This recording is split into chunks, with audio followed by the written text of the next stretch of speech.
কার পুজোতে বেঁচেছেন সেটা দিয়ে কি হবে? ডাক্তাররা এত চেষ্টা করেছে, গরিমা দিদি এত মন থেকে ঈশ্বরকে ডেকেছেন, তাই আর তুমি? আমরা সবাই ডেকেছি। একজন ভালো মানুষ, তার বেঁচে থাকাটা জরুরি ছিল। শুধু এইটুকু? আর কি ছোট? আমি তো পুরো ব্যাপারটা জানি রোশনাই, আমি তো পুরো ব্যাপারটায় আমি ছিলাম স্পটে। গরিমার ওই ফুল ওটা ক্যাবিনের ভেতর পৌঁছয়নি, নিয়ে যেতে দেওয়াই হয়নি। তাতে কি হয়েছে? ঠাকুর তো সব দেখতে পান। আর গরিমা দিদি তো স্যারজির বউ হবে। স্যারজির সব থেকে বেশি যত্ন তো ওই নিতে পারবে। বাচ্চাটা দেখলে একদম গলেই গেছে। যে বাচ্চাটা বিশ্বাস করলে আমি বুঝতে পারছি না রোশনাই, বাচ্চা না সত্যিটা জানা দরকার। না ছোটু, তুমি যদি স্যারজিকে এই কথাটা বলো তাহলে আমি কি করব তুমি ভাবতেও পারছো না। তার মানে? মানে এই কথাটা কারোর জানার দরকার নেই, কেউ যাতে জানতে না পারে। আমি কাউকে জানানোর জন্য এটা করিনি, আর আমি সত্যিই চাই না যে এই সত্যিটা অন্য কেউ জানতে পারুক। যা সত্যি সেটা জানলে ক্ষতিটা কোথায়? ছোট, সব সত্যি সবার জানার তো দরকার নেই। কিছু কিছু সত্যি মানুষের একান্ত নিজের হয়, আর এই সত্যিটা একান্ত আমার, তাই এটা আমার কাছেই থাক। এরকম একটা শর্ত দিও না রোশনাই। আমি আমার সবাইকে বলার দরকার নেই, আমি শুধু বাচ্চাকে জানাবো। আমি তো বললাম ছোটু, তুমি যে মুহূর্তে এই কথাটা স্যারজিকে বলবে সেই মুহূর্তে আমি এখান থেকে চলে যাব, আর আমি তোমার সঙ্গে সব যোগাযোগও বন্ধ করে দেব। কোথায় ফিরবে? ওই নরকে? তুমি জানো ওখানে তুমি ফিরলে তোমার সঙ্গে কি হতে পারে? আর রোশনাই, ও তো চলে আসবে বোধহয় বাড়িতে, তাই না? মিমি, এই বাড়িতে ওর নাম মুখেও আনবে না। কেন রোশনাই আসবে না?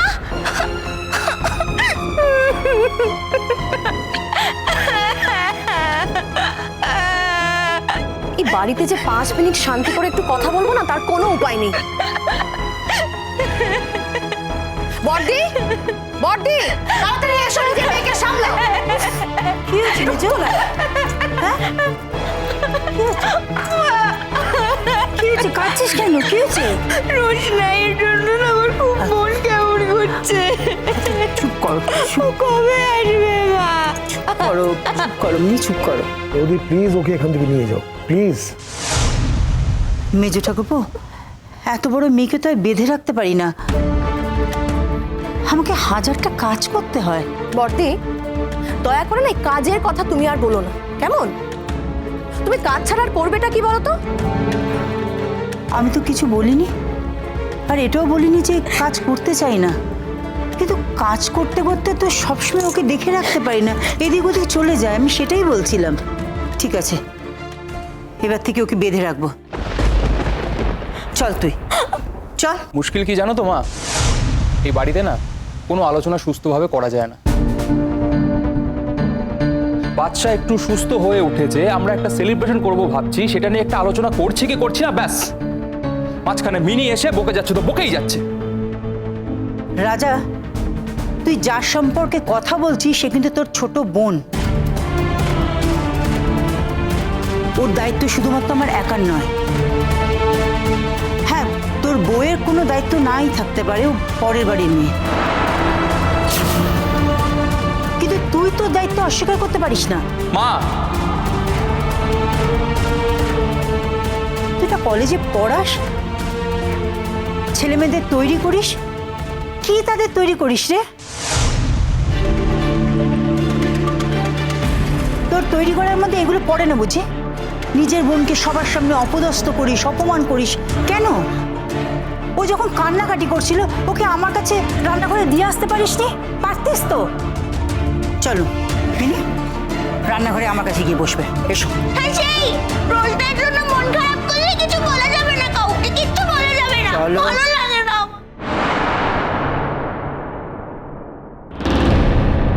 আমি তো ফিরেই যাচ্ছিলাম ছোটু, জানবে সবকিছুর একটা কারণ আছে রোশনাই।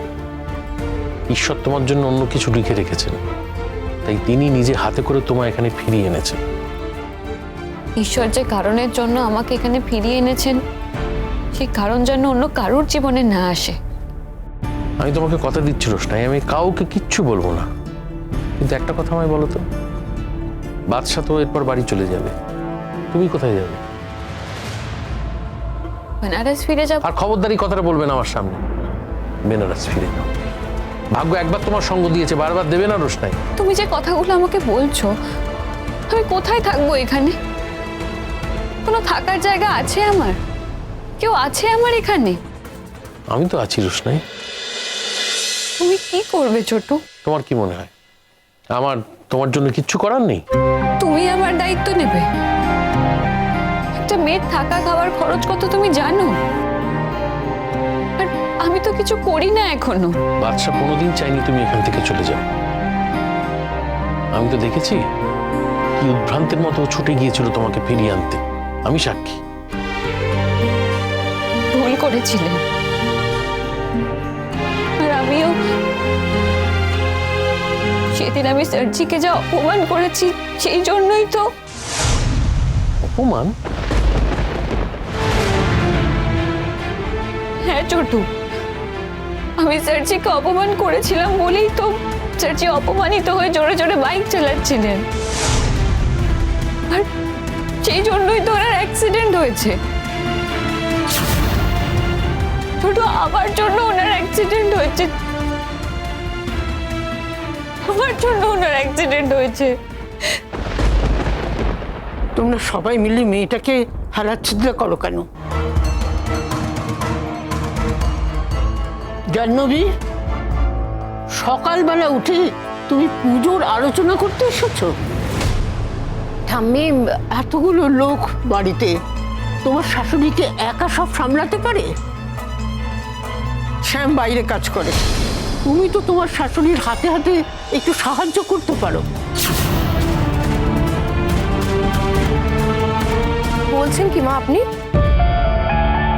জাহ্নবী একজন শিক্ষিত মেয়ে, ওর বাপের বাড়ির পয়সা আছে। তো তো মানে ও এখন এসে এখানে এসব কাজ করবে? আর আপনার বড় বৌমা তো ছেলের বিয়ের আগে থেকে এসব কাজ করে অভ্যস্ত মা, তাই এখনো একই কাজ করবে। মা প্লিজ আপনি দয়া করে না জাহ্নবীকে এর মধ্যে টানবেন না, কেমন? যে যেরকম কপাল করে আসে বুঝতেই তো পাচ্ছেন। মেজো কাকামুনি ছেড়ে দাও, আমার এখানে কথা বলতে আসাটাই ভুল হয়েছে। মিষ্টু, তুমি নিজেই কথা বলে নাও। জাহ্নবী, দাঁড়াও, তোমার সাথে কথা আছে। মেজো কাকামুনি, তুমি তো শুনলে ঠাম্মি এক্ষুনি বললো আমার শাশুড়ি মায়ের সাথে হাতে হাতে কাজ করতে, আমি সেটাই করতে যাচ্ছি।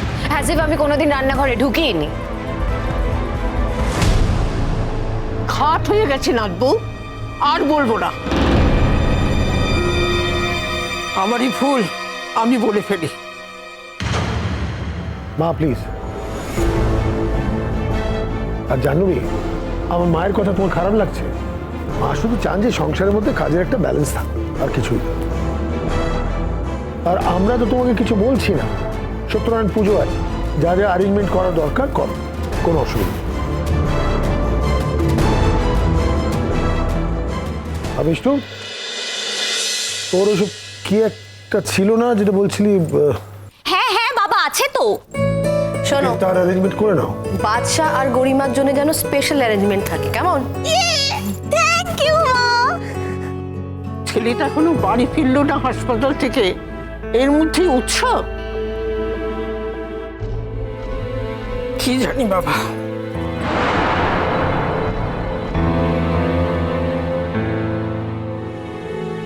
আর এই যে মায়ের বাধ্য ছেলে, তোমার মা তো তোমাকে আমাকে অপদস্থ করে গেল, অপমান করে গেল, তো তুমি কি করবে? উৎসব অনুষ্ঠানে পার্টিসিপেট করবে নাকি ঘরে বসে থাকবে মায়ের আঁচল ধরে? জাহ্নবী, रोशनाई।